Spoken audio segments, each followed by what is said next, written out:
सुप्रभात बच्चों। आज हम लोग संधि पढ़ेंगे। संधि किसे कहते हैं? संधि का अर्थ होता है मेल या जोड़। जब शब्दों में दो वर्णों के पास पास होने से दोनों में मेल हो जाता है, तब बोलते समय उन्हें अलग अलग नहीं बोला जाता है, बल्कि उनका उच्चारण भी एक हो जाता है और यही मेल संधि कहलाता है। संधि किसे कहते हैं? तो संधि की परिभाषा होगी कि दो ध्वनियों के आसपास होने के कारण उनके आपसी मेल से उत्पन्न विकार या परिवर्तन संधि कहलाता है।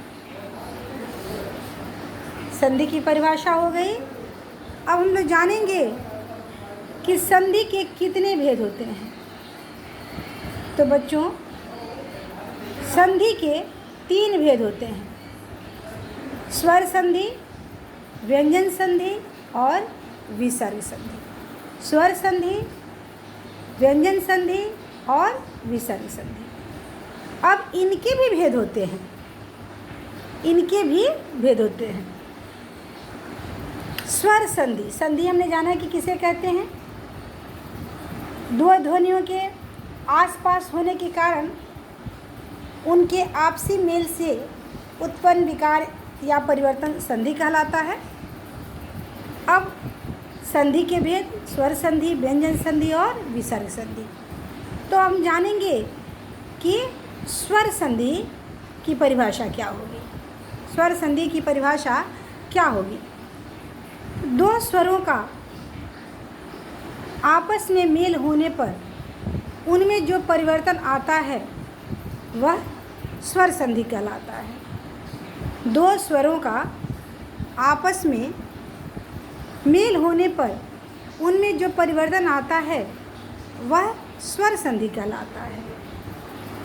जैसे नर और ईश। नर, र अंत में हमारा अ आ रहा है, और ईश क्या बना? तो नरेश। अ बना, लास्ट में आया, और ई आया शुरू में, बन गया क्या? ए बना, ए। इति और आदि बना इत्यादि। इति में ई छोटी ई है त में, और आदि में आ है, तो बना क्या? या। इत्यादि। तो दो स्वरों का आपस में मेल होने पर उनमें दोनों ही स्वर हैं, ई और आ, और ई। तो दो स्वरों का आपस में मेल होने पर उनमें जो परिवर्तन आता है वह स्वर संधि कहलाता है। अब सबसे तो संधि के 3 भेद हुए: स्वर संधि, व्यंजन संधि और विसर्ग संधि। अब स्वर संधि के भी भेद होते हैं। स्वर संधि के कौन कौन से भेद होते हैं? स्वर में क्या क्या आता है? दीर्घ स्वर, दीर्घ संधि, गुण संधि, वृद्धि संधि, यण संधि और अयादि संधि। अब स्वर संधि के 5 भेद कौन कौन से? दीर्घ संधि, दीर्घ, गुण संधि, वृद्धि संधि, यण संधि और अयादि संधि। ये 5 भेद हमारे स्वर संधि के आते हैं। अब दीर्घ संधि में क्या होता है? दीर्घ संधि में समान स्वरों के बीच होने वाली संधि दीर्घ संधि कहलाती है। समान स्वर क्या है? अ और अ, अ और आ, आ और अ, आ और आ।